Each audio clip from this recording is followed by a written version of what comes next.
Assalamualaikum warahmatullahi wabarakatuh. Kembali lagi di channel Bintoro Kok bersama saya Adnan di segmen Intip Bintoro, inspirasi dan tips ala Bintoro. Intip-intip, intip terus.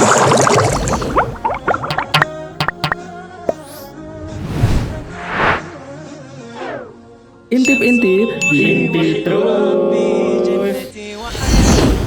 Di video kali ini kita akan membahas tentang cara mengusir nyamuk yang terbukti ampuh. Nyamuk sendiri bisa kita temukan di daerah-daerah yang gelap, kemudian di daerah yang lembab, dan di daerah yang ada genangan airnya.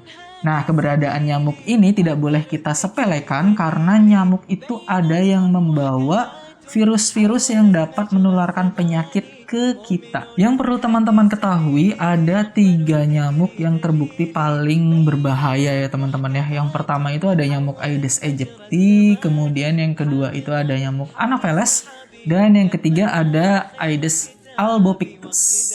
Untuk dampaknya sendiri, mungkin nyamuk-nyamuk yang tidak membawa virus penyakit yang bisa menular itu hanya akan menimbulkan bentol atau gatal-gatal di area yang terkena gigitan.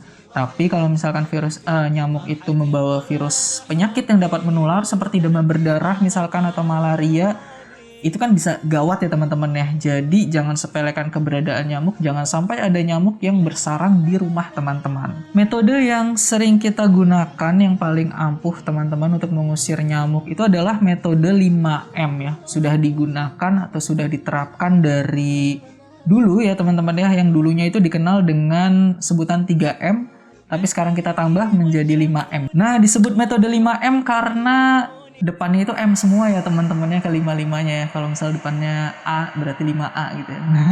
Tapi karena ini depannya M semua, jadi kita sebut dengan 5M. 5M yang pertama yaitu menutup bak mandi misalkan, menutup ember, jadi menutup area-area yang ada genangan airnya atau untuk penampungan air gitu ya. Seperti tadi bak mandi, kemudian ember misalkan, dan juga termasuk sumur ya teman-teman ya. Kalau misalkan teman-teman masih menggunakan sumur, tutup sumur teman-teman untuk menghentikan produktivitas dari nyamuk. M yang kedua yaitu menguras. Jadi lakukan penggantian air secara berkala.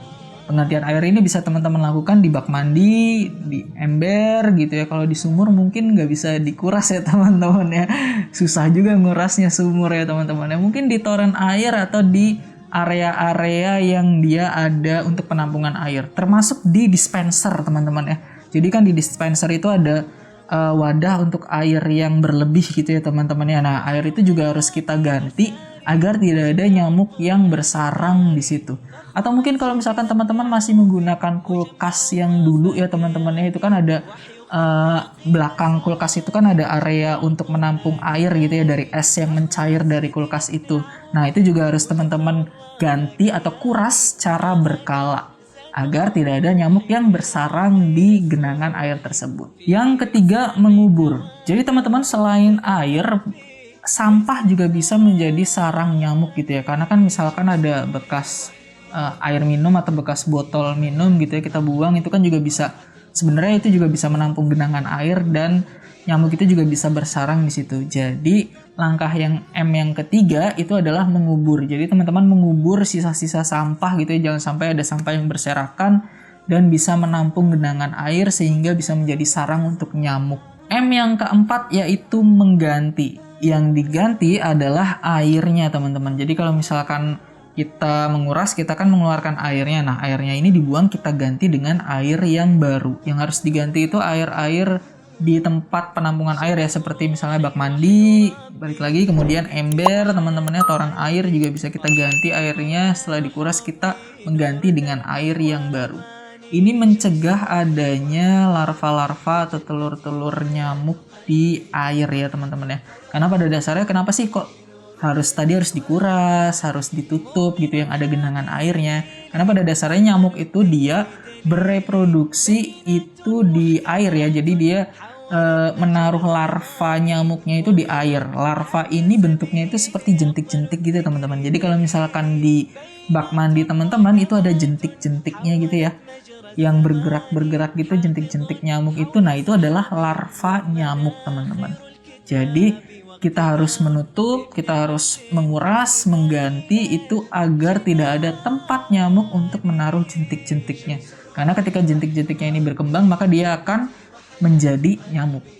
Dan M yang terakhir adalah menaburkan. Jadi yang kita taburkan adalah bubuk abate. Bubuk abate ini adalah larvasida yang sangat efektif teman-teman. Jadi gunanya untuk membunuh larva nyamuk gitu ya, untuk membunuh jentik-jentik nyamuk. Ini harganya sangat murah gitu ya, terjangkau dan mudah didapatkan. Tapi ingat ya teman-teman ya, bubuk abate ini hanya membunuh atau memusnahkan larva nyamuk, bukan membunuh nyamuknya itu sendiri. Untuk mengusir nyamuk biasanya kita memakai obat nyamuk spray gitu ya, atau mungkin obat nyamuk bakar maupun lotion gitu ya. Tapi ada tips untuk teman-teman yang suka bercocok tanam juga.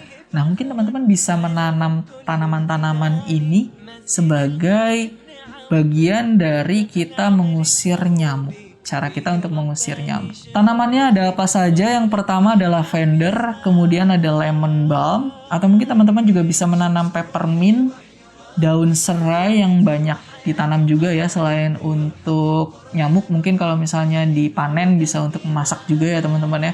Kemudian ada rosemary, geranium, basil, dan yang terakhir yang teman-teman bisa tanam yaitu bunga marigold. Kalau teman-teman sudah menanam tanaman di halaman rumah teman-teman, tapi ternyata masih ada nyamuk yang berkeliaran di dalam rumah, teman-teman mungkin bisa menggunakan satu cara ini nih, dengan cara mengganti cat interior dari rumah teman-teman. Cat apa saja sih yang bisa kita pakai, kita bisa terapkan untuk mengusir nyamuk? Yang pertama yaitu dengan warna hijau teman-teman.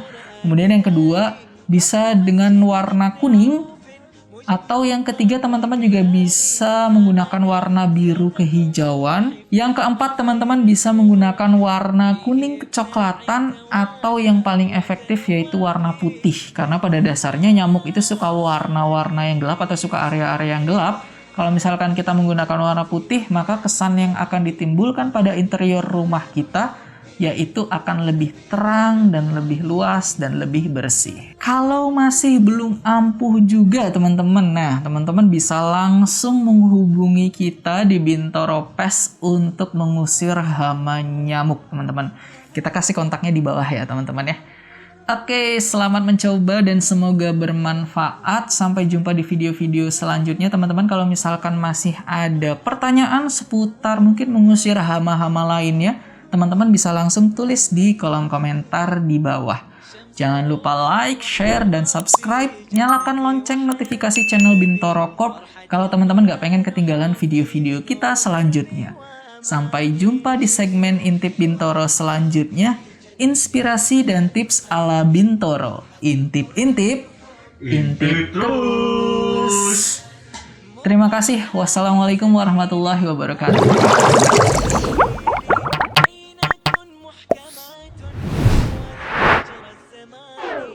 Intip-intip, intip terus.